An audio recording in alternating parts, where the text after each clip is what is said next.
Here we go. More news. Basically, all the questions that everybody was asking me about after that last video. Hey everybody, Logan here. Make sure you hit that subscribe button, hit that like button, share this video, and let's get into the nitty gritty of, well, all the info that we now have for Hogwarts Legacy for Nintendo Switch.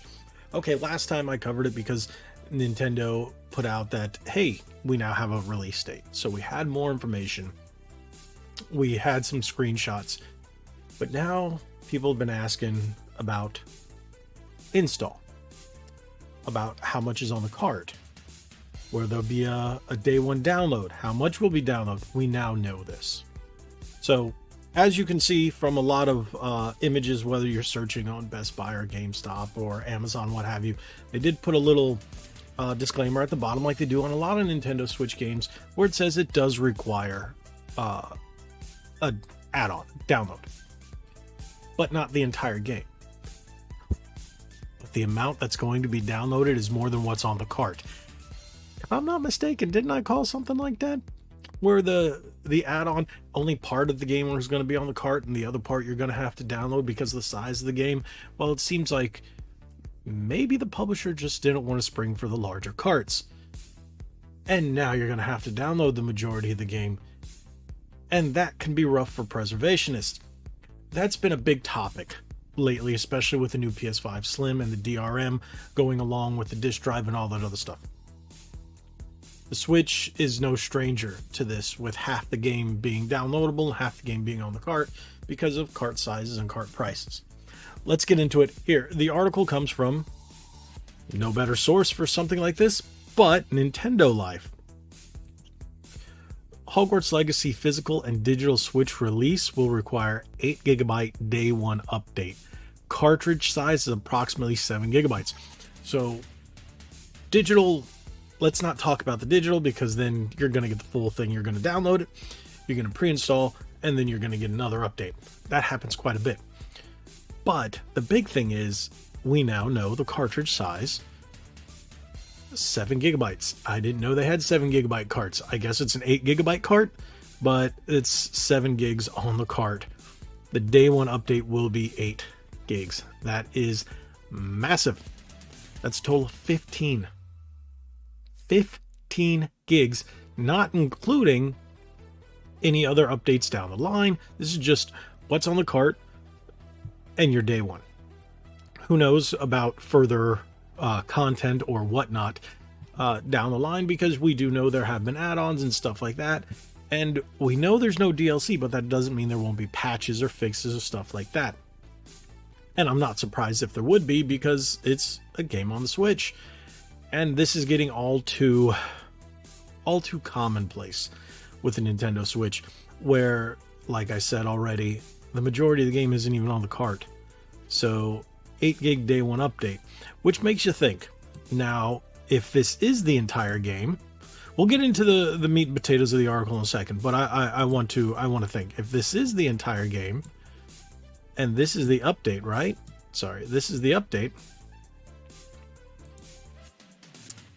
The digital, is the digital download going to be 7 GB? If that cart says requires download, does that mean the digital version, the full version, is actually going to be more? Is there a download and an update? Let's see. Earlier in October, Nintendo reconfirmed Hogwarts Legacy would be coming to Nintendo Switch on November 14th, 2023. Now, in a new update, Warner Bros. Games has revealed there'll be a day one patch for both physical and digital versions, requiring players to download an additional 8 GB. This information was recently shared on the Portkey Games support page. To break it down further, the cartridge size is approximately 7 GB, and players will need to accommodate an additional 8 gigs of space for the patch. And if you want an extra language pack, you'll need an additional 1.5 of space per language. There you go. So that's something too. Most people are just going to stick to English, that I know. I don't know anybody who's played this in other languages, but I'm sure there are. For standard and deluxe digital purchase, it means you require 15 gigabytes of space for the game and the day one patch, which is what I called. So you're going to need 15 gigs. And will it install the entire 7 gigs of the game onto your memory card or internal storage of your Switch? Will it copy it over? Will you be playing straight from the cart?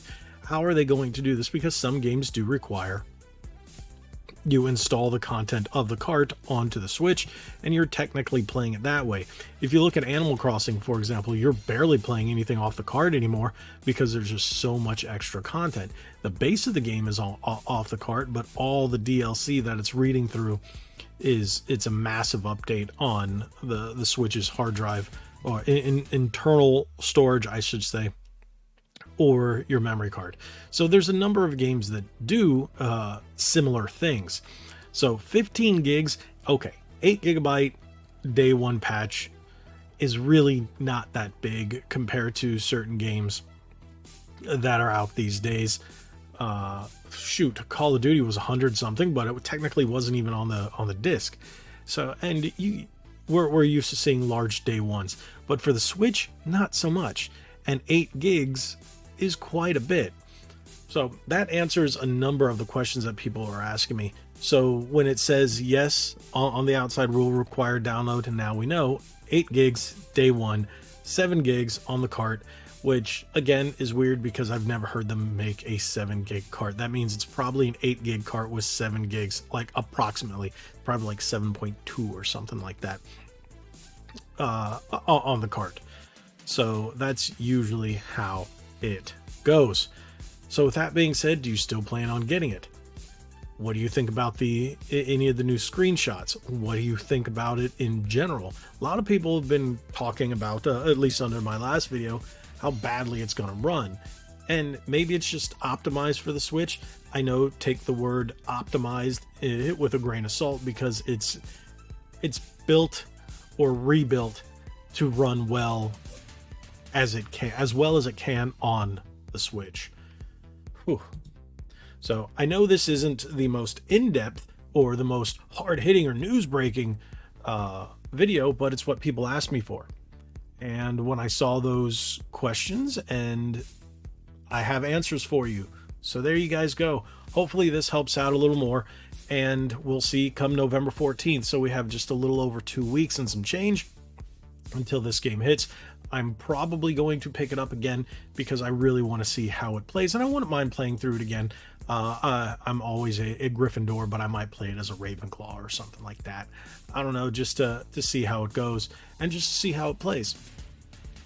Do you guys plan on doing it? A lot of people said yes, a lot of people said no. Some people just hate the Switch, and they were just being downright nasty for no reason because of the Switch. Whatever. So there you go. Hopefully that helps you guys out. Thank you guys so much for watching. If you haven't already, please hit that subscribe button, hit that like button, share this video. Remember to turn that bell on for notifications so you know anytime I put out new content, as well as new episodes of Ready to Start podcast every Thursday night, 9 p.m. Eastern. Thank you guys so much. And like we always say, be legendary and buy some merch. Okay, thanks again.